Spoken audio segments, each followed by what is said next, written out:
There's a myth that the ideal life is one that's perfectly balanced between your work and personal life.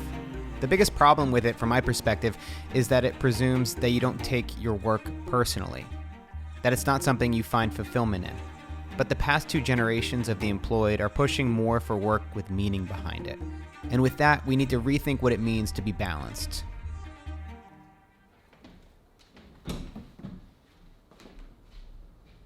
So people talk all the time about work-life balance. But I think when most people really think about it, they're thinking about the typical 9-to-5 work environment where you go to work during the day, and when you get home, that's when you can spend time with your family and friends. And when they start to bleed into one another, that's when things kind of get haywire and crazy. Let me put this down. But for me, as a freelancer, filmmaker, somebody following a bit of an unconventional path, I saw very clearly from the beginning that it was difficult to have complete balance, to have my work and personal life separated, because I loved my work life. And even if you're working a 9-to-5 job that you love, you know that spending time there isn't necessarily a sacrifice because you actually love it. The truth is that oftentimes our life flows in seasons.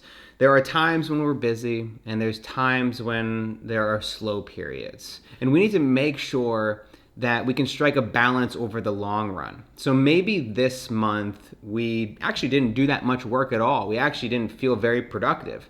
But we did get to spend a lot more time with our family and friends, and we got to travel and maybe see the world a little bit. The real challenge is, how do you make sure that over the course of a year, you're spending the time where you want it to be? Finding balance for me started with identifying the things that I valued, the things that I wanted most out of life. I pulled out a Google Doc and wrote down what I wanted and the things I wanted to bring to the world. They were a mix of work and life goals, like fall in love or make a documentary about something I cared deeply about. When I put these into words, when I wrote them down, they became real. I could no longer ignore them. Then for the first few years, it took a journaling process to make sure I stayed on track. I also read self-help and business books to help me learn about my goals and motivate me going forward. I had to continually remind myself of the life I wanted to create. It might take a monthly practice. You might want to set it in your calendar every month to make sure that you can recalibrate. This is how finances work. When you're investing in finance, you shouldn't be looking at the numbers every single day. You got a retirement account, you put your money in it every year or every month, however often you contribute. But if you keep checking all the time, you're going to let your emotions take control of you. And this is what happens when we get really busy at work. We think, oh my God, like I'm just focusing on work and everything else is going to shit. It's only a problem if that happens in the long run. So we need to make sure we can balance our lives over a longer period of time. And this is kind of what I'm going through right now. This is Saturday. This is a weekend, and I'm working. I don't work every weekend, but I'm traveling to go home to the East Coast to visit my brother and his family. Him and his wife just gave birth to, is it weird to say him and his wife gave birth?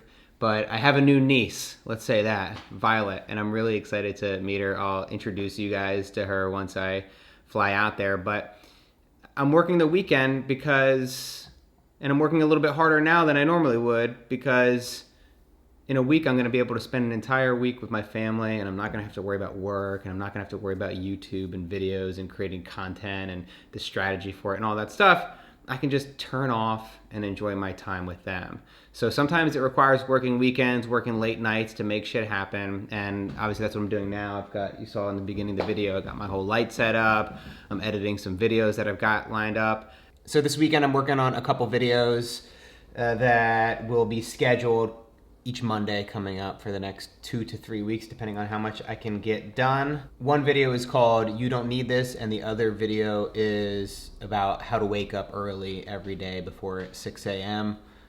Haven't yet titled it, but just working on those videos. I feel like my content is evolving. It's continually evolving, and especially lately since putting out A Day in the Life of a Minimalist, which has been bonkers. I released that video last week and it's already nearly 500,000 views. I think that there's obviously a number of reasons for why it was successful, but I think in large part the humor and the comedic element that I put into the videos, and specifically how I wrote that one, I think helped it perform well. And it was just so much fun to make. It's like, those are the most beautiful moments where you can create something that is really enjoyable and fun and interests you to make, but also other people are into it as well. So I'm trying to make more videos like that. The How to Wake Up Early video is pretty similar in that way. The other video, You Don't Need This, is a little bit different. It's a little bit more of like a manifesto, if you will.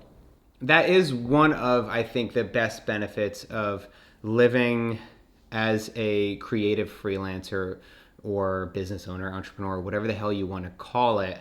Of course, I throw no shade at anybody who has a 9-to-5 job and loves it. Natalie, she loves her job and she's doing amazing work. I'm so proud of the work she's doing. She's passionate about it. She gets a lot of fulfillment out of it and a lot of meaning out of it.